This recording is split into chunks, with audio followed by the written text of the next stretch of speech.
शुक्लां ब्रह्मविचारसारपरमामाद्यां जगद्व्यापिनीं वीणापुस्तकधारिणीमभयदां जाड्यान्धकारापहां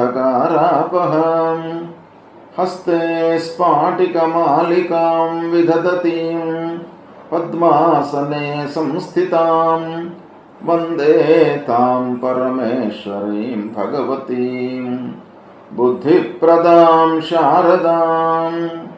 श्री महागणाधिपतये नमः। श्री महासरस्वत्यै नमः। శ్రీ గురుభ్యో నమః.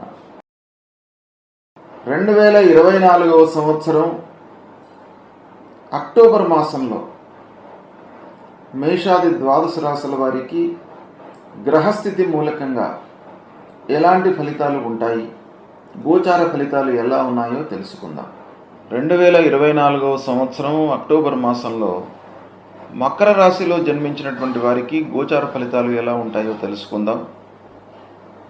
ఈ అక్టోబర్ మాసంలో మకర రాశి వారికి ముఖ్యంగా నవమ దశమ స్థానాలలో సూర్యుడు సంచరిస్తున్నాడు. 9వ స్థానంలో సంచారం ప్రతికూలంగా ఉంటుంది. దశమ స్థానంలో సంచరించడం అనుకూలంగా ఉంటుంది. అంటే 16వ తారీఖు వరకు సూర్యభగవానుడి యొక్క ప్రతికూలత ఉంది. 16 నుండి మాసాంతం వరకు సూర్యుడు అనుకూలంగా సంచరిస్తున్నాడు. ఇక అంగారకుడు షష్టమ సప్తమ స్థానాలలో సంచరిస్తున్నాడు. అంటే 20వ తారీఖు వరకు షష్టమ స్థానంలో అనుకూలంగా సంచరిస్తున్నాడు. మాసాంతంలో 10 రోజులు సప్తమ స్థానంలోకి ప్రవేశిస్తున్నాడు. అది ప్రతికూలంగా ఉంటుంది. బుధుడు భాగ్య దశమ స్థానాల్లో సంచరిస్తున్నాడు, అనుకూలం. గురువు పంచమ స్థానంలో సంచరిస్తున్నాడు, అనుకూలంగా ఉన్నాడు. శుక్రుడు ఏకాదశ స్థానంలో సంచరిస్తున్నాడు. ముందు 13వ తారీఖు వరకు దశమ స్థానంలో ఉంటాడు. 13 నుండి మాసాంతం వరకు వృశ్చిక రాశిలో శుక్రుడు సంచరిస్తున్నాడు కనుక ఏకాదశ స్థానంలోకి వస్తాడు. అంటే మొదటి 13 రోజులు శుక్రుడి యొక్క ప్రతికూలత ఉంది. తదనంతరం శుక్రుడు అనుకూలంగా ఏకాదశ స్థానంలోకి వెళ్తున్నాడు. ఇక శనీశ్వరుడు 2వ స్థానంలో ప్రతికూలంగా ఉన్నాడు. రాహువు 3వ స్థానంలో అనుకూలంగా ఉన్నాడు. కేతువు భాగ్యస్థానంలో ప్రతికూలంగా ఉన్నాడు. ఈ విధంగా గ్రహస్థితి ఉంది. ఓవరాల్గా మనం చూసినట్టయితే మకర రాశి వారికి ఈ అక్టోబర్ మాసం కలిసి వస్తుంది. ప్రధానమైనటువంటి గ్రహాలు గురువు, రాహువు బాగా ఉన్నారు. శుక్రుడు దాదాపు 50% బాగా ఉన్నాడు. 13వ తారీఖు వరకు ప్రతికూలత, 13 తర్వాత అనుకూలంగా ఉన్నాడు. సూర్య భగవానుడు 16 తర్వాత అనుకూలంగా ఉన్నాడు. బుధుడు ప్రారంభంలో 10వ తారీఖు వరకు ప్రతికూలంగా ఉండి 10 తర్వాత మళ్ళీ 30 వరకు అనుకూలంగా ఉన్నాడు. ఈ విధంగా చూసినట్టయితే ఓవరాల్గా గ్రహస్థితి అనుకూలంగానే ఉంది ఈ మాసంలో మకర రాశి వారికి. ఒక శనీశ్వరుడు ధనస్థానంలో కనుక ఖర్చులను నియంత్రించుకోవడం ఈ మాసంలో అవసరం.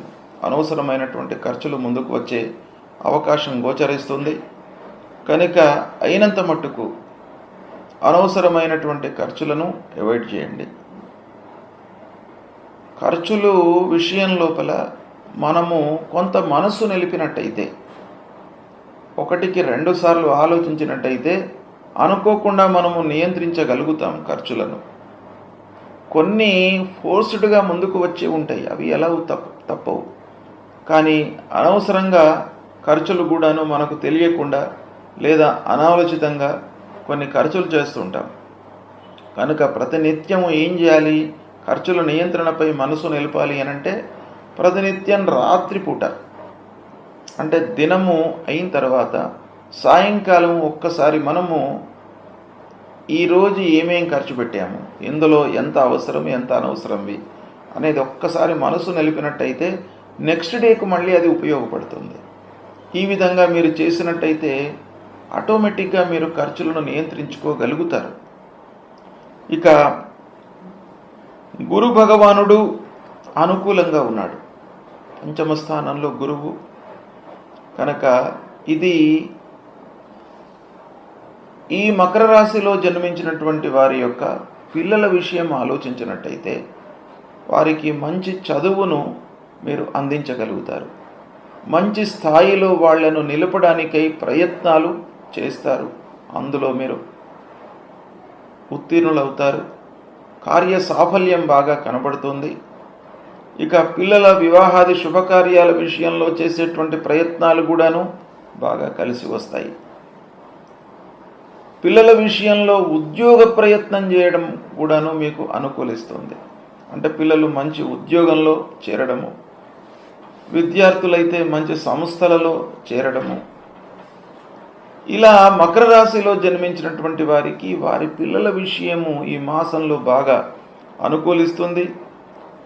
ఇక చదువు పూర్తయి ఉద్యోగ ప్రయత్నంలో ఉన్నటువంటి వారికి కూడాను శుభ సమయం, శుభ సూచన.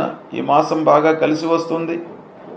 విద్యార్థులకు ఉన్నత విద్యకై చేసేటువంటి ప్రయత్నాలు కూడాను బాగా అనుకూలిస్తాయి.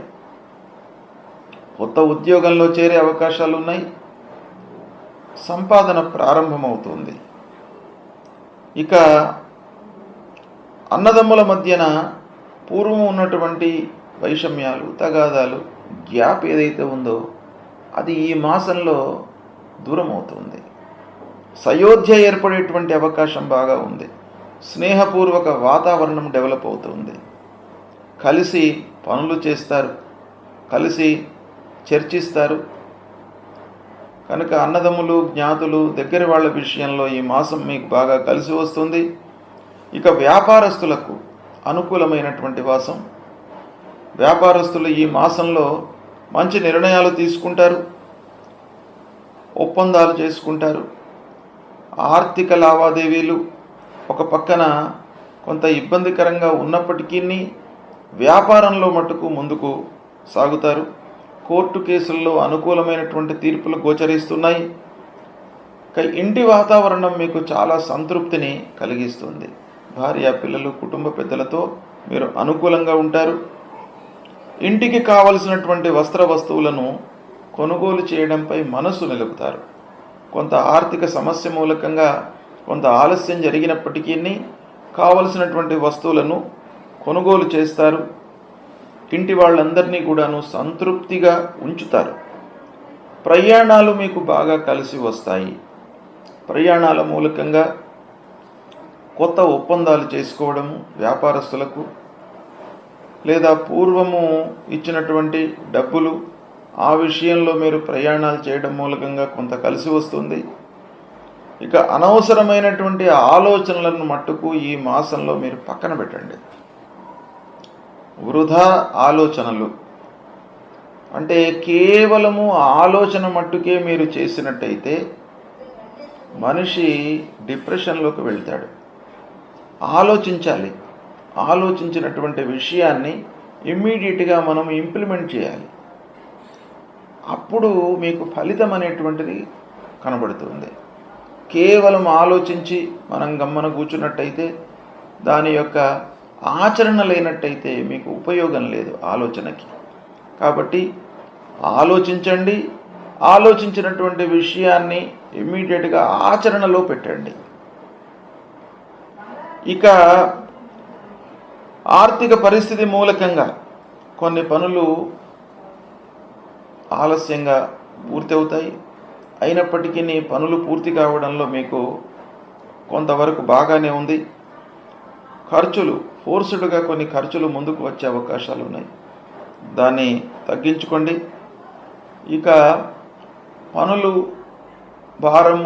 బరువు బాధ్యతలు పెరుగుతాయి. తద్వారా మీరు ఆరోగ్యాన్ని నిర్లక్ష్యం చేయకండి. ముఖ్యంగా మాసాంతం లోపల కొన్ని ఇబ్బందులు గోచరిస్తున్నాయి. కనుక ఆరోగ్యాన్ని నిర్లక్ష్యం చేయకుండా జాగ్రత్తలు తీసుకోండి. ఆహార నియమాలను పాటించండి. ఇవి ఈ రాశిలో జన్మించినటువంటి వారికి ఫలితాలు, సూచనలు. ఇక ఈ మాసంలో గ్రహాలు ఏవి ప్రతికూలంగా ఉన్నాయి అనే విషయం ఆలోచించినట్టయితే ముఖ్యంగా శని, కేతువు. శని 2వ స్థానంలో సంచరిస్తున్నాడు. అంటే ఏళ్ళనాటి శని చివరి సైకిల్లో ఉన్నాడు.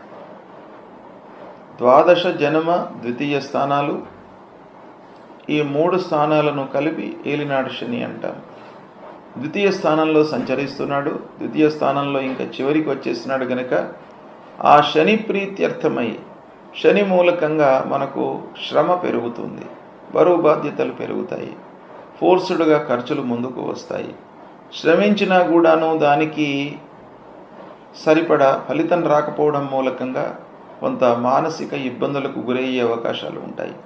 కనుక వీటిని అధిగమించడానికి శనీశ్వరుడికి సంబంధించినటువంటి మూలమంత్రాన్ని నీలాంజన సమాభాసం రవిపుత్రం యమాగ్రజం ఛాయామార్తాండ సంభూతం తం నమామి శనైశ్వరం అనేటువంటి మూలమంత్రాన్ని ప్రతినిత్యం పఠించండి. నవగ్రహ దేవాలయానికి వెళ్ళండి. నవగ్రహ దేవాలయంలో నవగ్రహాల లోపల శనీశ్వరుడు పశ్చిమ దిశలో ఉంటాడు. ఆ విగ్రహం పైన నువ్వుల నూనెతో అభిషేకం చేయండి. చేసిన తర్వాత మళ్ళీ కాళ్ళు కడుక్కొని ఆంజనేయ స్వామి దేవాలయానికి వెళ్ళండి. ఆంజనేయ స్వామిని కూడాను కొలవండి. మీ లోపల ఆంజనేయ స్వామి అనుగ్రహం మూలకంగా మనోధైర్యం పెరుగుతుంది, బుద్ధిబలం పెరుగుతుంది, విచక్షణ జ్ఞానం పెరుగుతుంది. తద్వారా మీరు పనులను సునాయాసంగా పూర్తి చేయగలుగుతారు. పనులపైన మీకు పట్టు లభిస్తుంది. కనుక ఆంజనేయ స్వామి దేవాలయానికి వెళ్ళడము చాలా ముఖ్యమైనటువంటిది. ప్రతినిత్యం కూడాను వెళ్ళండి. ఆ భగవంతుడి యొక్క అనుగ్రహం మీకు లభిస్తుంది. ఇక కేతువు భాగ్యస్థానంలో సంచరిస్తున్నాడు, అంటే అదృష్ట స్థానం. అదృష్ట స్థానంలో కేతువు సంచారం మూలకంగా కొన్ని ఇబ్బందులు ఉంటాయి, ఆటంకాలు ఉంటాయి. అదృష్టం పైననే మనము ఆధారపడి పనులు చేసినట్టయితే పనులు పూర్తి కావు. మానవ ప్రయత్నం కూడాను దానికి జోడించాలి. ఆ పని గురించి కూలంకషంగా మనం విషయం తెలుసుకోవాలి. అవగాహన తర్వాతనే ఆ పనిని ప్రారంభించాలి. ఇవన్నీ మనము ఆలోచించినప్పటికీ ఏదో ఒక విషయంలో లోటు అనేటువంటిది ఉంటుంది, అది మానవ సహజం. కనుక దాన్ని భర్తీ చేయడానికి, దాన్ని అధిగమించడానికి భగవంతుడి యొక్క అనుగ్రహం తప్పకుండా కావాలి. కనుక విఘ్నేశ్వరుణ్ణి పూజించండి, మీకు ఆటంకాలు లేకుండా ఉంటాయి. ఈ విధంగా పరిహారాలు చేసుకోండి. మీకు శుభ ఫలితాలే ఎక్కువగా గోచరిస్తున్నాయి. సద్వినియోగం చేసుకోండి. శుభం.